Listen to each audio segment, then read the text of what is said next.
এইগুলার থেকেই সব রোগ সৃষ্টি হয়। আর হইতে হইতে বাড়তে বাড়তে এত বাড়ে, যেটা বলা অতীত বাড়ে,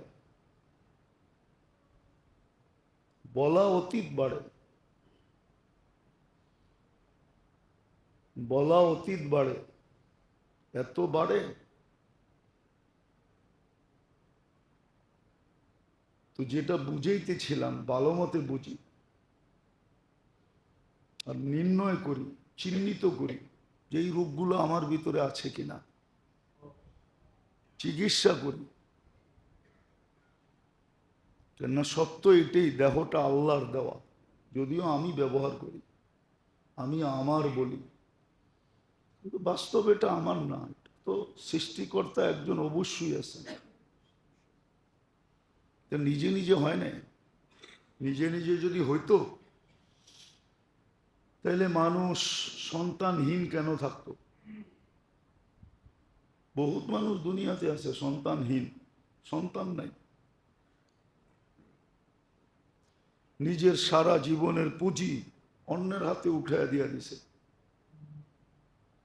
নাম বলা যাবে, সারা বাংলাদেশের মানুষ চিনবে, নিজের সন্তান নাই।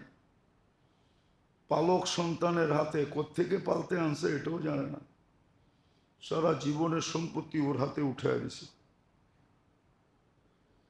ও মোচ করতেছে, ফুর্তি করতেছে। আছে, নাম বলবো না, নামও জানি। সমাজে শীর্ষস্থানীয় লোক আছে, সন্তান নাই, নিঃসন্তান। কিন্তু একটা পালক আনছে, হয়তো বাইকটা আনছে, নাইলে বোনেরটা আনছে, ওর হাতে সব উঠাইয়া দিয়া দিছে সম্পত্তি। আর নিজে ফুর্তিতে আসে, ভাবতেছে আমার সন্তানই তো খাইতেছে, আসলে ওর সন্তানই নেই। তো বুঝা গেল এটা সৃষ্টিকর্তা আল্লাহ। ইয়াহিবু লিমান ইয়াশা'উ যুকুরা ওয়া ইয়াহিবু লিমান ইয়াশা'উ ইনাসা ওয়া ইয়াজআলু মান ইয়াশা'উ আকিবা। কুরআন এটাই বলে, যাকে ইচ্ছা মেয়েই দেন, যাকে ইচ্ছা ছেলেই দেন, যাকে ইচ্ছা কিচ্ছু দেন না।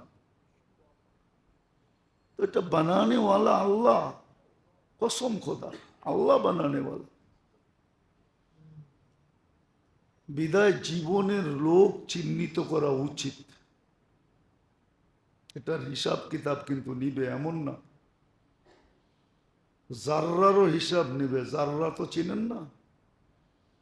জাররা যদি চিনতেন, ওটার জন্য গ্রামে যেতে হবে।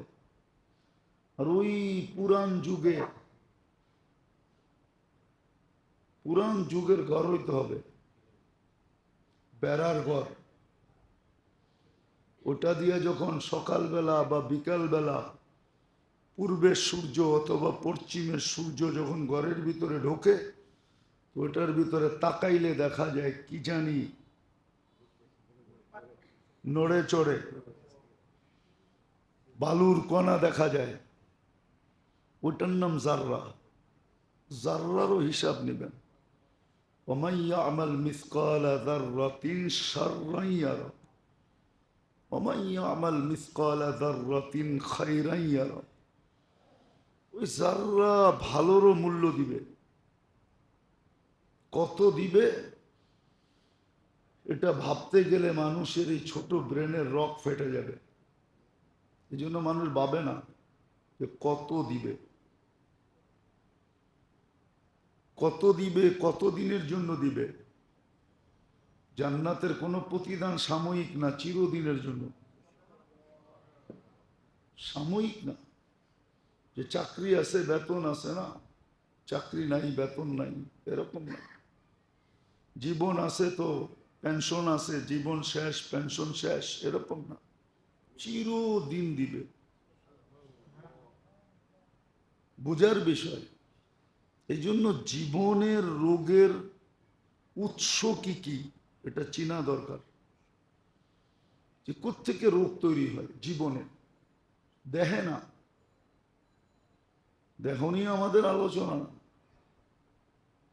দেহের জন্য একদল লোক আছে এরা সারাদিন এই দান্দাই করে, দেহনিয়া পাবে। দেহের জন্য শত ক্লিনিক আছে। বাংলাদেশে তো এরকম উপজেলা আছে যে মানুষের চেয়ে ক্লিনিক বেশি। এত মুদি দোকানও নাই যত ক্লিনিক আছে। 2-4টা জায়গার নাম আমি জানি, ক্লিনিক আর ক্লিনিক। কিন্তু এটা নিয়ে আলোচনা না, আলোচনা হলো জীবনের রোগের মেইন জিনিস কি। প্রথম যেটা মানুষের জীবনে আল্লাহ রসুলের ওয়াদা এবং ওয়াইদ, অঙ্গীকার এবং শাস্তির উপরে যাদের পরিপূর্ণ বিশ্বাস নাই, পরিপূর্ণ ইয়াকিন না থাকা, আল্লাহর ওয়াদা এবং ওয়াইদ, আল্লাহ রসুলের ওয়াদা এবং ওয়াইদ করার পরে কি বিনিময় দিবে, না করলে কি শাস্তি দিবে, পরিপূর্ণ ইয়াকিন যদি না থাকলো, চোখ বন্ধ করা। আজকে আমাদের অতটুকু নাই, অতটুকু বিশ্বাস নাই। গুলি ঠিক আছে, গুলি বিলকুল তাজা, কিন্তু বন্দুক নষ্ট। অথবা গুলিও তাজা, বন্দুকও ঠিক আছে, কিন্তু আপনার ট্রেনিং নাই, আপনি কি করবেন? আজকে আমাদের ট্রেনিং নেই। গুলিও তাজা, বন্দুকও ঠিক, কিন্তু নাই কি ট্রেনিং নেই। অথবা গুলি তাজা, বন্দুক নষ্ট, ট্রেনিংও নেই। সত্য এটাই। আপনি দেখেন আবু দারদা রাদিয়াল্লাহু তাআলা আনহুকে, উনিও জানতেন এই হাদিস, আর সাহাবী কুল্লুহুম উদুল, সাহাবায়ে কেরাম প্রত্যেকে সত্যবাদী।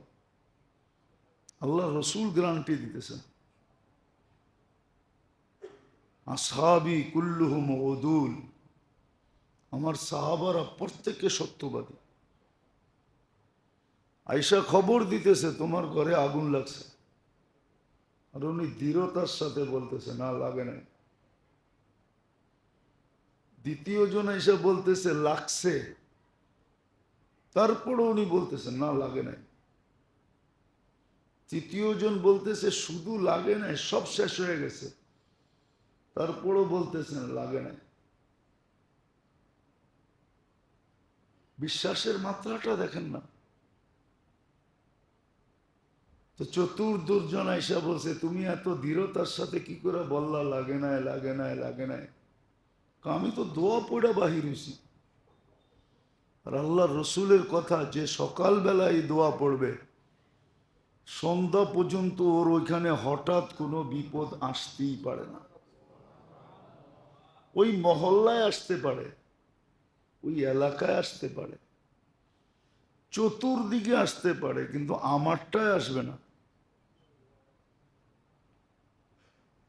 বলেন আমাদের এতটুকু আছে? এইটাই শত রূপকে তৈরি করে।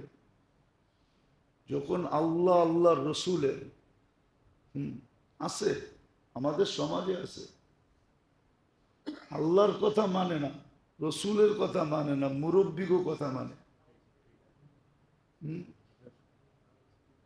আপনি হাদিস শুনান, শুনায় একটা কথা বলেন, কয় মশওয়ারা তো হয় নাই। কি কয়? মশওয়ারা তো হয় নাই, মুরব্বীরা তো কয় নাই। রাগ হয় না, কিন্তু সচরাচর এটাই করে। আপনি ডাইরেক্ট হাদিস শুনাইলেন, ও শুনায় দিবে আপনারে, না ভাই মুরব্বীরা তো মশওয়ারা করে না। কালকে তো আমি মশওয়ারায় ছিলাম, মুরব্বীরা তো বলে নাই মেম্বর থেকে, অমুকে বলে নাই, তমুকে বলে নাই, অথচ হাদিস আল্লাহ রসুল বলছে।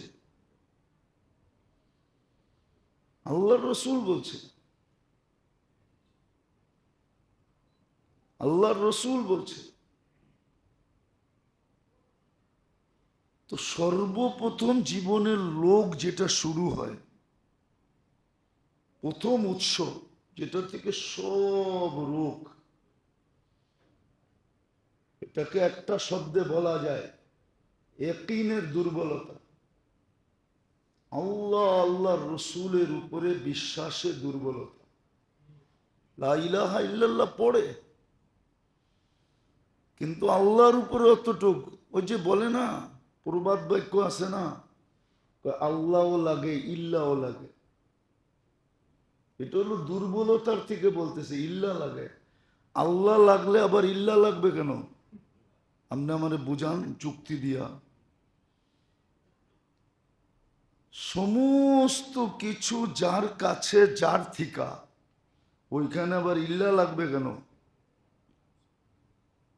আল্লাহও লাগে ইল্লাও লাগে, আল্লাহও লাগে ইল্লাও লাগে, তাহলে এটা কেন বলবে?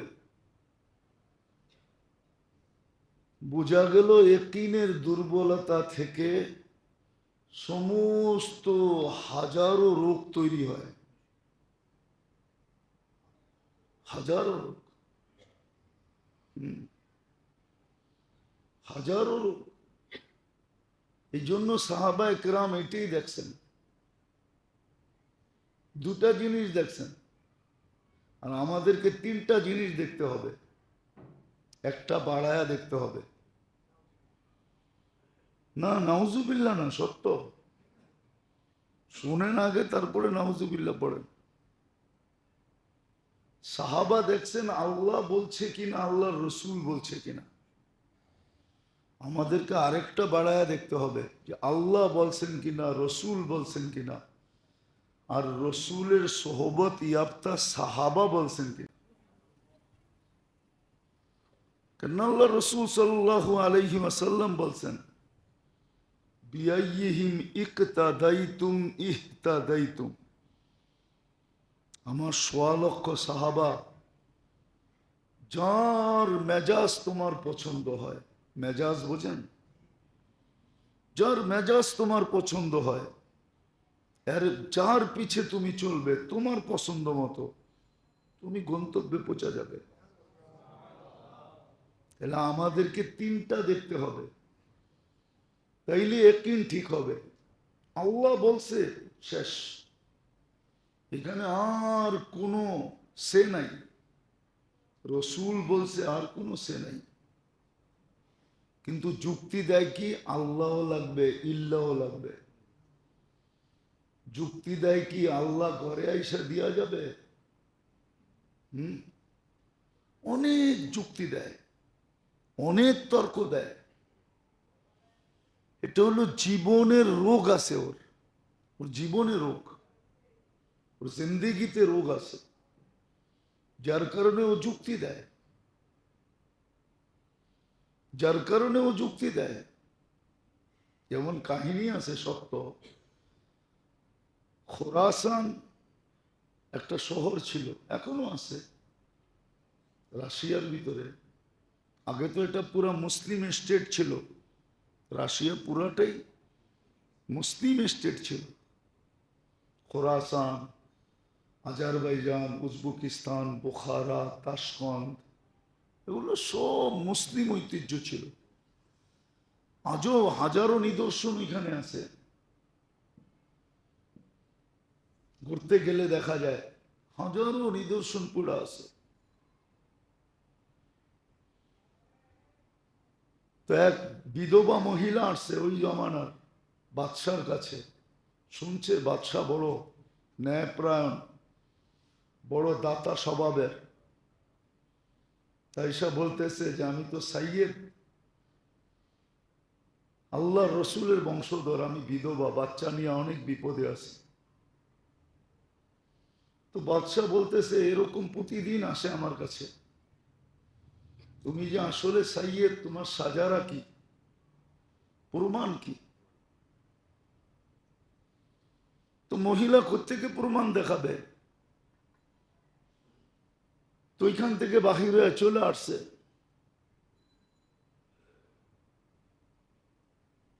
চলে আসার পরে শুনছে যে এক অগ্নি পূজক পাশে আসে, সে বড় দাতা স্বভাবের লোক। তো তার কাছে গেছে, সে আশ্রয় দিয়া দিছে।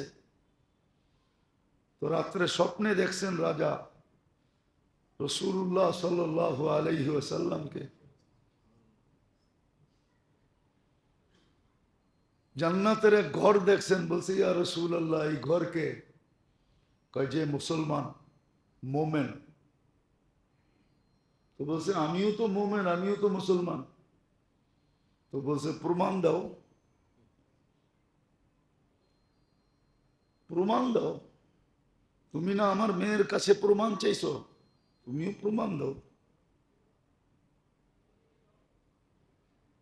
তো সে ঘুমের থেকে সজাগ হয়ে তালাশ করতে শুরু করছে, এই মহিলা গেছে কোথায়। তুই অগ্নি পূজকের কাছে গেছে, যা বলছে, ভাই এই ফ্যামিলি আমাকে দিয়া দে, তুই যত টাকা দিছস আমি এর চেয়ে 10 গুণ বেশি দিব। তো মজুসি বলতেছে, বেচা কিনা হয়ে গেছে, যেই স্বপ্ন তুমি দেখছো ওই স্বপ্ন আমিও রাত্রে দেখছি, আমি মুসলমান হয়ে গেছি, বিদায় আর বেচা কিনা করা যাবে না, সৌদা কমপ্লিট। সত্য এটাই, মানুষের ইয়াকিনে যখন দুর্বলতা থাকে, ইয়াকিনে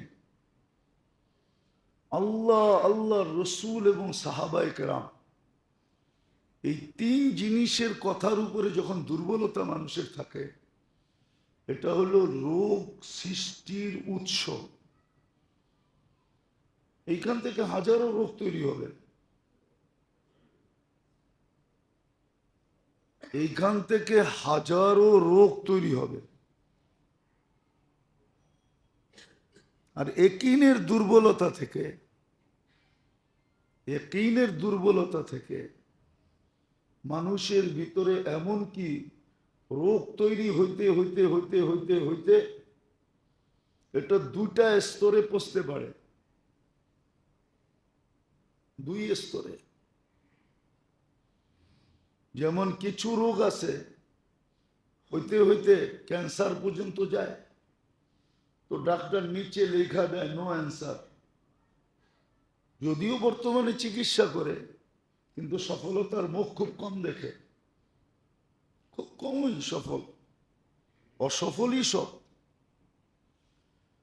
তো ইয়াকিনের দুর্বলতা যখন মানুষের, তো বলছে এদিকে আস। আসার পরে আল্লাহওয়ালা ছিলেন, পাগড়ি খুলা বলে মাথায় দিয়া দিছে, কয়েবার সামনে দেখ। ও দেখা চিৎকার দিয়া উঠছে, হুজুর এটা কি দেখতেছি? কয় এই জন্যই চেহারাটা ডাইকা আসি, এই জন্যই চেহারাটা ডাইকা আসি। সত্য এটা, আপনি মানেন আর না মানেন। চেহারায় মানুষ থাকে, আসলে মানুষ হয় না, আসলে মানুষ হয় না। হাজারো রোগ পয়দা হয় যখন মানুষ নিজেকে নিজের মনের অধীন করে, মন মতো চলে, অথবা বিবেকের অধীন করে, অথবা বুদ্ধির অধীন করে, অথবা দুনিয়ার শিক্ষার অধীন করে, দুনিয়ার শিক্ষার অধীন করে, তখন মানুষ মানুষ থাকে না। আচ্ছা বলেন, মানুষ যদি মানুষ হতো, দুনিয়ার মানুষ যদি বর্তমানে মানুষ হতো, তাহলে আপনি ফিলিস্তিনের দিকে তাকান, এ কি মানবতার কাজ? শিশু মারা, মহিলা মারা, বৃদ্ধদেরকে মারা।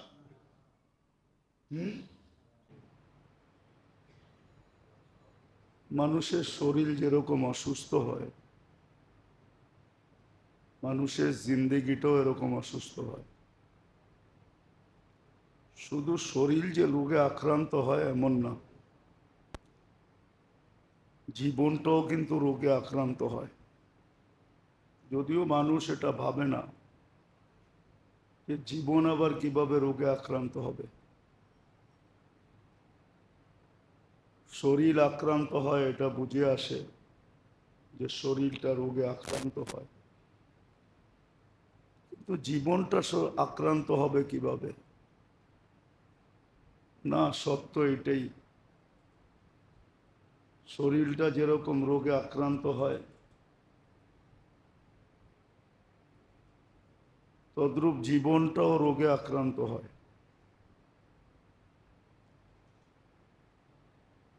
শরীরের রোগটা ছোঁয়াছে না, একজনের ভিতর থেকে আরেকজনের ভিতরে যায় না, এটাই সত্য।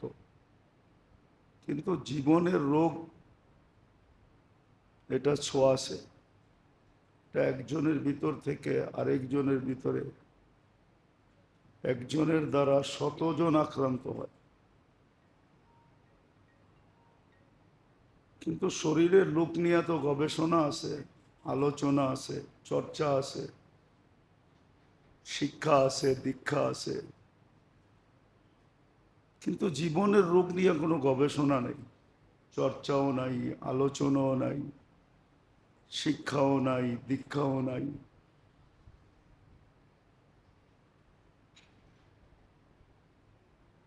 শরীরের রোগে এরকম আছে যে এক রোগ একাধিক রোগকে সৃষ্টি করে, একটা হইলে আরো কয়েকটা হয়, একটার থেকে আরো কয়েকটার উৎপত্তি হয়। জীবনের রোগও এরকম আছে, একটার থেকে কয়েকটা না কয়েকশ তৈরি হয়। শরীরের রোগ দ্বারা তো ব্যক্তি আক্রান্ত হয়, কিন্তু জীবনের রোগ দ্বারা সমাজ আক্রান্ত হয়, পুরা দেশ আক্রান্ত হয়, তার পরিধি অনেক বড়।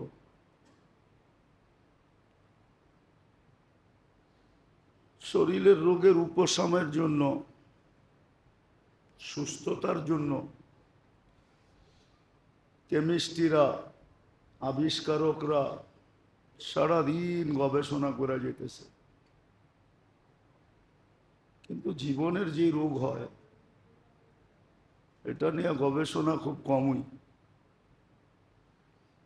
নাই নাই বললেই চলে, যে মানুষের জীবনও রোগ হয়। এই জন্য আল্লাহওয়ালারা, মনীষীরা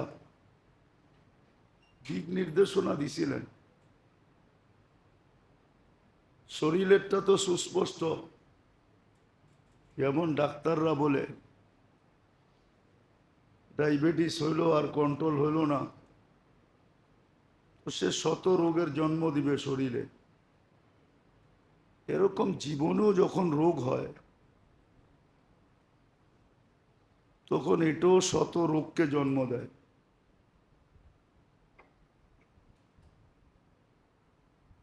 শরীরের রোগ এরকম কয়টা জানি না যে একাধিক রোগকে জন্ম দেয়, 2-4টাই হবে, 2-4-10টাই হবে, কিন্তু জীবনের রোগ যেটা, যেটা সমস্ত রোগকে জন্ম দেয়, উম্মুল আমরাজ বলে এটাকে, রোগের মা। মা যেরকম বাচ্চা জন্ম দেয়,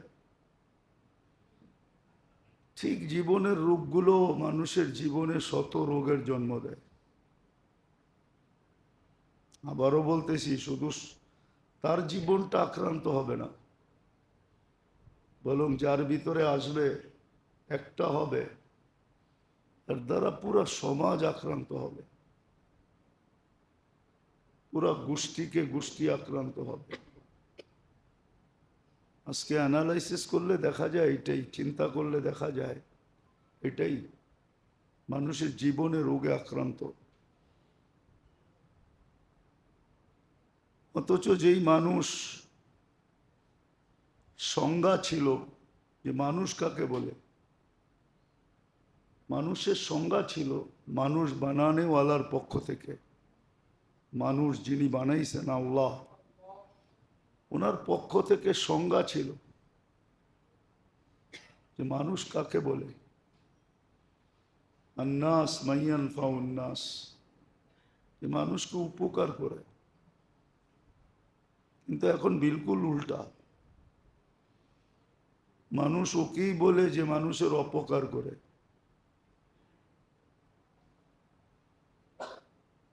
সমাজ ওকেই সমীহা করে।